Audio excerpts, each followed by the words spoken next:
ভিক্ষুকের কাছে দরজা খুলিয়া এমন গালাগালি শুরু করলো, লজ্জা নাই। যে কোনো সময় মনে চায় দরওয়াজার কিনারায় দাঁড়াও, ভেগে যা। লজ্জা করলো না আমার ঘরের দরওয়াজায় দাঁড়াইতে? আমি তো তোকে পছন্দ করি না, ঘৃণা করি। যাও, তাড়াতাড়ি এখান থেকে ফিরে যাও।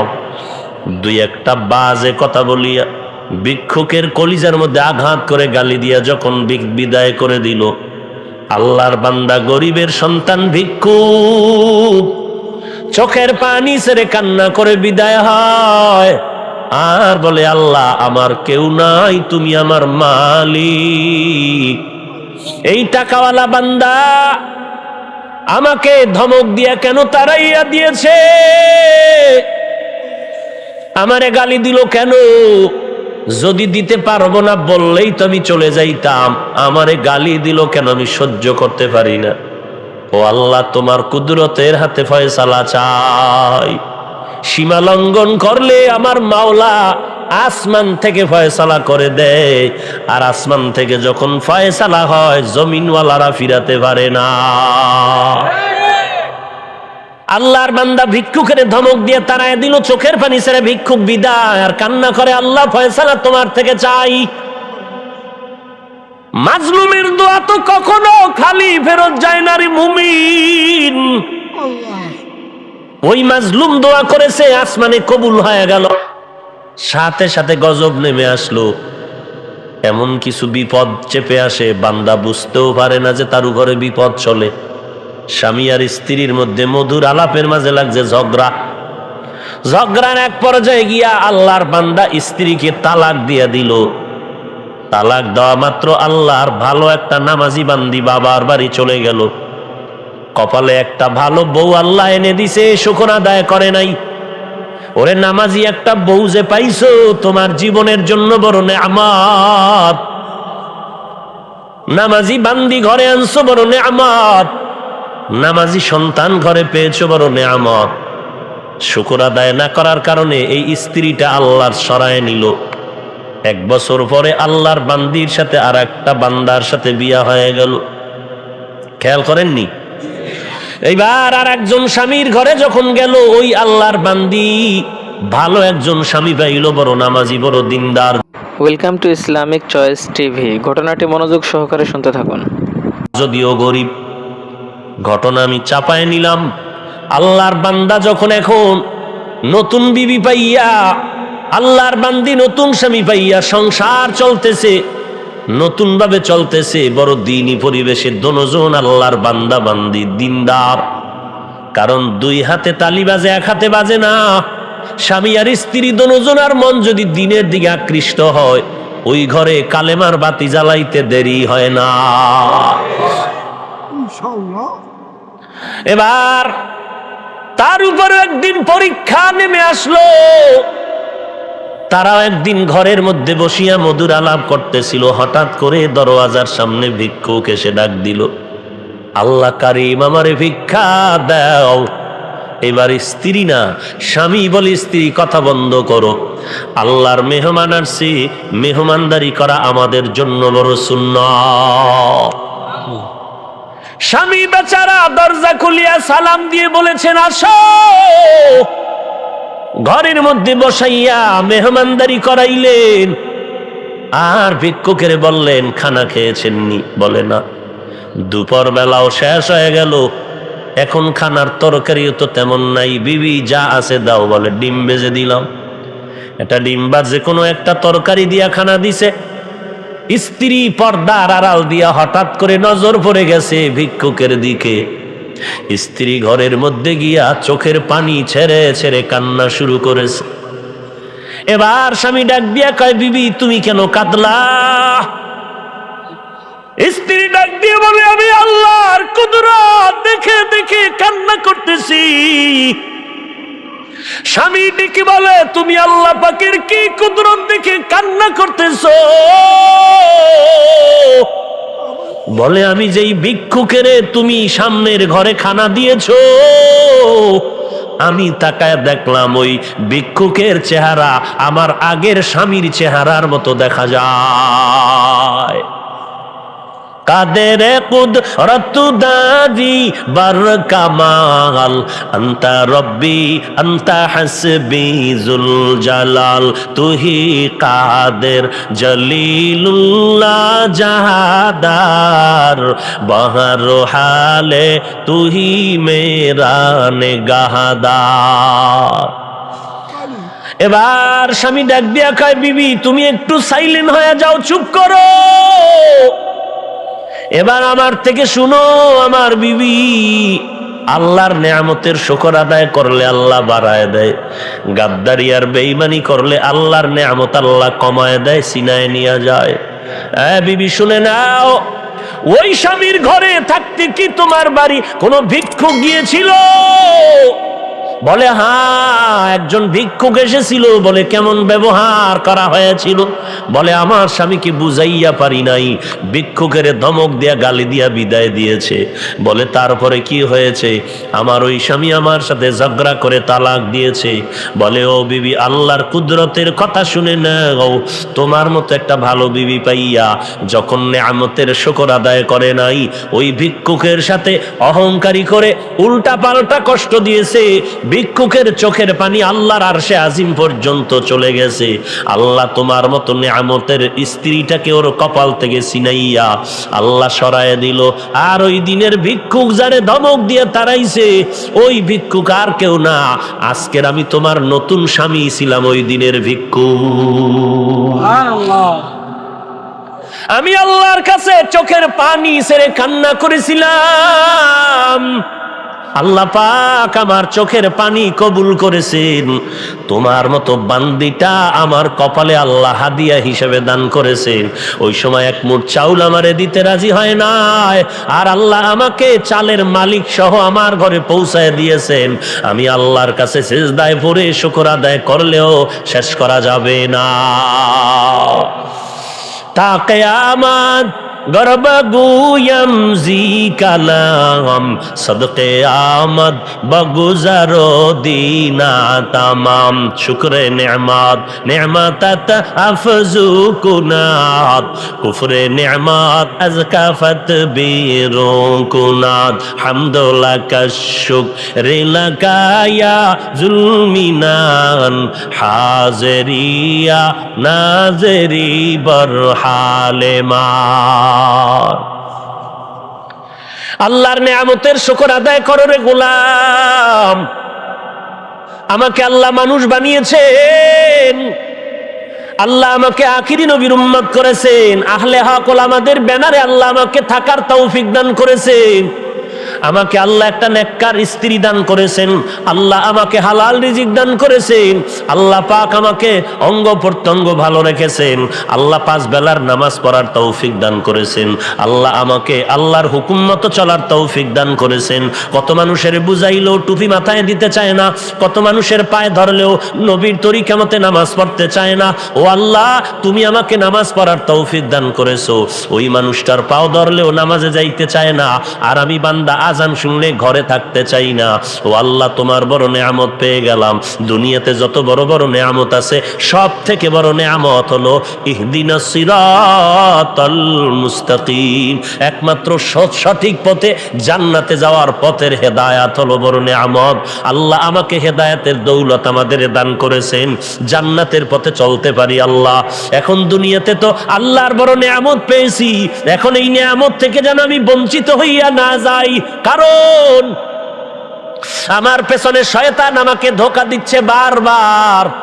আমি যেন নামাজ পড়তে না যাই, আমি যেন নবীর তরিকা মতো চলতে না পারি, আমি যেন জামাতে না যাই, নবীর সুন্নাত অনুযায়ী চলতে না পারি। শয়তান আমারে অন্তরে ধোঁকা দেয়, আবার মানুষ শয়তান আমার কানে কানে এসে কত কুপরামর্শ দেয়। ও আল্লাহ, তোমার নেয়ামত পেয়েছি হেদায়াত, এখন এই হেদায়াতের নেয়ামত যদি ধরে রাখতে চাই, একজন মুরব্বী লাগবে আল্লাহওয়ালা। এমন মুরব্বীর ছায়া থাকলে আমারে আর শয়তান এসে ধোঁকা দিতে পারবে না। কারণ দেখবেন, মুরগির বাচ্চাগুলো যখন যখন আলাদা হইয়া থাকে তখন উপর থেকে চিল এসে তারে আক্রমণ করে নিয়ে যায়, আর মুরগির যেই বাচ্চাগুলো মায়ের ডানার ভেতরে থাকে ওখানে চিল আক্রমণ করতে পারে না। এই জমিনের মানুষগুলো নবী নাই, আবু বকর নাই, ওমর নাই, সাহাবায়ে কেরাম নাই, আমরা বড় মুরব্বি হারা, এক এক করে সবাই চলে গেছেন, আমরা এতিমের মতো চলতেছি। এখনো বাবা মুরব্বির ছায়া থেকে আলাদা চলিও না, মাযহাবের পর্দার থেকে বের হইয়া গায়ের জোরে মাস্তানিয়া অহংকারী করে আবু হানিফার বিরোধিতা করিও না, আল্লাহওয়ালাদের বিরোধিতা করিও না। আল্লাহওয়ালাদের ডানার মধ্যেও যদি থাকতে পারো, ওই কোনো বেঈমান মুনাফিকেরা ধোঁকা দিয়া ঈমান কেড়ে নিতে পারবে না। আল্লাহওয়ালাদের ছায়ায় চলো, আল্লাহওয়ালাদের ছায়া অনুযায়ী চলো রে বাবা। আল্লাহর কাছে দোয়া করো, হে আল্লাহ তুমি আমাকে তোমার খাস ওলিদের ডানার মধ্যে থাকার তৌফিক দাও, রহমতের চাদর নিয়ে চলার তৌফিক দাও, 5 ওয়াক্ত নামাজি বানায় দাও। প্রিয় দর্শক, ঘটনাটি শেষ পর্যন্ত শোনার অনুরোধ রইল এবং ভালো লাগলে চ্যানেলটি সাবস্ক্রাইব করে রাখুন। জীবন্ত মেয়েদের কবর দিল, জ্যান্ত কবর দিয়েছে আল্লাহর বান্দা। নবীর কাছে গিয়া কান্না করে, নবী আমার আল্লাহ একটু রাগ না করি আমারে মায়া করবেননি। আল্লাহর নবী বলেন, আমার আল্লাহর তো রাগের থেকে মায়ার প্রবণতা বেশি, আল্লাহ তো মায়া করবেন। বলে তুমি কি করেছো? বলে আমার নিজের ঔরসের কন্যা সন্তানগুলো এক এক করে জ্যান্ত দাফন করেছি। নবীজি শুনেন আর কান্না করেন, কান্না করে বলে, একজন বাবা হইয়া কি মেয়ের সাথে এমন অনাচার অবিচার করতে পারে? কিন্তু আমার আল্লাহ যেহেতু দয়াময়, আমার আল্লাহ যেহেতু প্রেমময়, আমার আল্লাহ দয়ার নজর দিয়ে যখন তাকায়, 70 বছর পর্যন্ত যদি গুনাহ করে পাহাড় করিয়া ফালাও, একটা সেকেন্ডে 1 ফোঁটা চোখের পানি ছাড়বি, 70 বছরের গুনাহ মাআফ। আতিনা ফি দারে দুনিয়া না হাসান, আতিনা ফি দারে উকবা না হাসান, ইয়া গিয়াসাল মুস্তাগীসিন আহদিনা লাফতিখারা বিল উলুমি ওয়াল গিনা, হর গরিদে নেকো তু তৈয়ার হায়, जो न मंगे उससे तू बेजार है। এরে নবীর আশিক উম্মতের দল, আমার আল্লাহর নেয়ামতের শুকর আদায় করো, আল্লাহ তোমার উপরে নেয়ামত আরো বাড়ায় দিবেন। বান্দা তুমি নেয়ামত তালাশ করে পাও না। একজন আল্লাহর খাঁটি বান্দা যখন রাস্তা দিয়া যায়, রাস্তা দিয়া যাইতেছে, হঠাৎ তাকায় দেখে এক বৃদ্ধা মহিলা খুব কষ্টে জীবন যাপন করে। ডাক দিয়া কয়, ও আল্লাহর পয়গম্বর, আপনি কোথায় যান? বলে আল্লাহর সাথে কথা বলতে যাই। বলে আল্লাহর কি একটু মায়া নাই? আল্লাহকে একটু জিগাইও,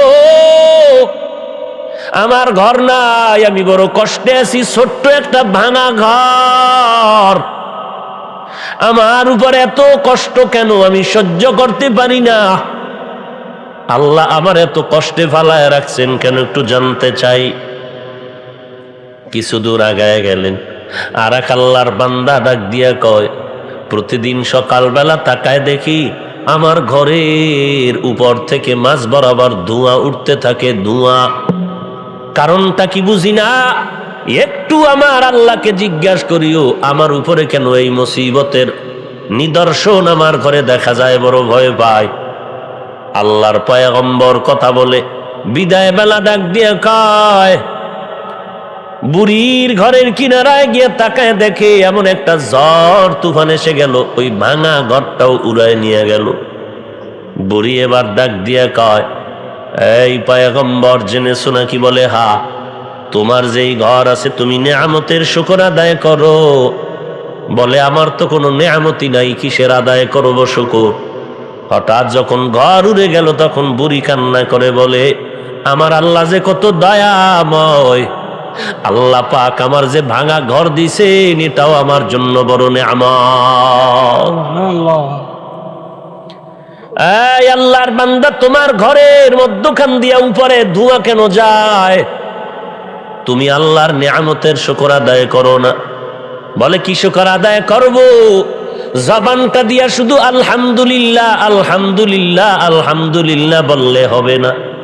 বান্দার পুরা জীবনটা আল্লাহর গোলামিতে কাটায় দেওয়ার নাম হলো শুকর আদায় করা।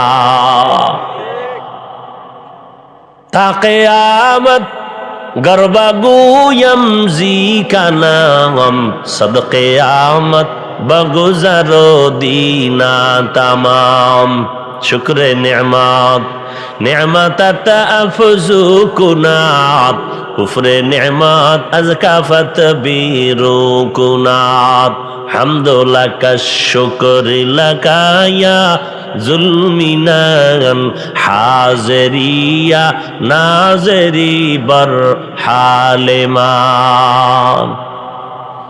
এরে নবীর আশিক উম্মতের দল, পয়গম্বর ডেকে বলে, রে আল্লাহর গোলাম, তোমার ঘরের মধ্যে তোমার কন্যা আছে, সন্তান? বলে হ্যাঁ। বয়স কত? বলে বিবাহের বয়স অতিক্রম হয়ে গেছে। বলে ওই মেয়েটা যৌবনের তাড়নায় দুঃখ পেয়ে পেয়ে নিঃশ্বাস ফেলতেছে, আর ওই নিঃশ্বাসের অবস্থাটা ধোঁয়া আকারে বের হয়ে যাচ্ছে। তাড়াতাড়ি আল্লাহর শুকর আদায় করিয়া ভালো একটা পাত্র হস্ত তুমি করে দাও, আল্লাহ তোমার উপরে খুশি হয়ে যাবে। এক বান্দা মসজিদে ডুইকা কান্না করে, যখন বের হয়ে দেখে তার জুতা নাই, জুতা হারায় গেছে। কান্না করে, আমার জুতা কই পাই? কান্না করার জুতা হারায় গেল, জুতার ব্যবস্থা করে দাও। বের হয়ে দেখে মসজিদের সামনে এক আল্লাহর বান্দা কান্না করে, তার পাওই নাই। চোখের পানি ছেড়ে কান্না করে, আল্লাহ তোমার মতো দয়াময় কেউ নাই, আমি জুতার জন্য কান্না করি আর এই বান্দার পাও নাই, আমি কত শান্তিতে আর নেয়ামত নিয়ে আছি। ও আল্লাহর গোলাম, আমার মতো বান্দা কত বড় নেয়ামত আমার আল্লাহ আমাকে দান করেছেন। আমি মুসলমানের ঘরে মানুষ হইয়া আসতে পারেছি, বড় নেয়ামত। আমি মুসলমান পরিচয় দিতেছি গর্ব করিয়া, বড় নেয়ামত। আমি আখিরি নবীর উম্মত দাবি করতে পারতেছি, এটা বড় নেয়ামত। আমি কোরআনওয়ালা আহলে হকের ব্যানারে আছি, এটা আমার জন্য বড় নেয়ামত। আমি বেদাতীদের কাতারে নাই, বন্ড পীরের কাতারে নাই, আমি হালাল ভাবে কামাই রুজি করি, বড় নেয়ামত। আমার এই সুন্দর চেহারাটা আমার জন্য বড় নেয়ামত। আরে আল্লাহ আবার কথা বলার পরে কণ্ঠের ভেতরে আবার আলাদা মায়া লাগায় দিছেন, বড় নেয়ামত। ওরে কত মানুষ দেখি এক চোখ ভালো আর এক চোখ নাই, আল্লাহ আমার দোনোটা চোখ ভালো রেখেছেন, বড় নেয়ামত। আল্লাহ এক হাত দিলেও তো চলতে পারে দুনিয়াতে, কিন্তু আল্লাহ আমার দোনোটা হাত ভালো রেখেছেন, বড় নেয়ামত। একটা পা দিয়েও তো কত মানুষ চলতে পারে, আল্লাহ আমার দোনোটা পা ভালো রেখেছেন, বড় নেয়ামত। আমার আল্লাহ আমাকে ধনী বানাইছেন, বড় নেয়ামত। কারো কাছে হাত বিছাইতে হয় না, বড় নেয়ামত। অহংকারী করবি না। এই জমিনের বড় অহংকারী ফেরাউন, নমরুদ, হামান, তাদের ইতিহাস কেমন তাকায় দেখো। তাদের পরিণাম ফলটা বড় ভয়াবহ, তাকায় দেখো রে মুমিন। এজন্য আল্লাহ বলেন শুকর আদায় কর। তবে একটা একটা নেয়ামত গনিয়া গনিয়া শুকর আদায় করতে পারবি না। ওয়া ইন তাউদ্দু নি'মাতাল্লাহি লা তুহসুহা, গণনা করিয়া শেষ করা যাবে না আল্লাহর কত নেয়ামত। আল্লাহ বলেন এমন একটা শব্দ তোমারে শিখাই দিলাম, ওই শব্দের পর্দার ভিতরে সব শুকর এখানে আদায় হয়ে যাবে। বলে কি শব্দ? বলে যখন তুমি মনে প্রাণে আলহামদুলিল্লাহ শব্দটা বলবা, আমি আল্লাহ তোমার পক্ষ থেকে সব নেয়ামতের শুকর আদায় হিসাবে কবুল করে নিব। সুবহানাল্লাহ। এই জন্যই তো বান্দা নামাজে যখন দাঁড়াও, আল্লাহর সাথে মুহাব্বতের বন্ধন তৈরি করার জন্য যত উপায় আছে, এর মধ্যে দুইটা বড় গভীর। একটা হলো নামাজ, আর একটা হলো কোরআন তেলাওয়াত। এই জন্য নামাজে যখন দাঁড়াই গেছো, আল্লাহ নামাজটাকে শুরুই করায় দিলেন সূরা ফাতিহা আলহামদুলিল্লাহ। তুই নামাজে দাঁড়াইয়াই নিজের গর্ব করার কোনো কায়দা নাই। প্রথম তুই বলেছো আল্লাহু আকবার, ও আল্লাহ আপনার মতো বড় আর কেউ নাই, অতএব যিনি সব থেকে বড় গুণগান তার হবে, আর কারো হবে না। আল্লাহ তাআলা আমাকে মেধা দিয়েছেন, আমার আল্লাহর দেওয়া মেধা কত বড়। আল্লাহ আসমান বানাইছেন কত বড়, এর থেকে আমার আল্লাহর মায়া আরো আরো বড়। জমিনটা কত বড় বলে আমার আল্লাহ এর থেকে আরো বড়। আমার আল্লাহর মায়াটাও আরো বড় রে বান্দা। আলহামদুলিল্লাহি রাব্বিল আলামিন বলিয়া তুমি নামাজ শুরু করো, আল্লাহর গুণগান গাইয়া নামাজ আদায় করো। আর কেন গুণগান গাওয়া যাবে না? আমার কণ্ঠ সুন্দর, কে বানাইছেন? আল্লাহ। আমার মেধাটা সুন্দর কে দিয়েছেন? আল্লাহ। বিল্ডিং মিস্ত্রি সুন্দর করে বানাইছেন, মিস্ত্রির কাজ বড় সুন্দর, এই সৌন্দর্যের মেধা মিস্ত্রির কে দিয়েছেন? আসসালামু আলাইকুম রহমতুল্লাহ। প্রিয় দর্শক, বয়ানটা শেষ পর্যন্ত শোনার জন্য আপনাকে অসংখ্য ধন্যবাদ। এই বয়ান থেকে আপনি কি শিখলেন আমাদেরকে কমেন্টে জানাতে ভুলবেন না, এবং দিন প্রচারের উদ্দেশ্যে বন্ধুদের মাঝে বয়ানটি বেশি বেশি করে শেয়ার করে দিন।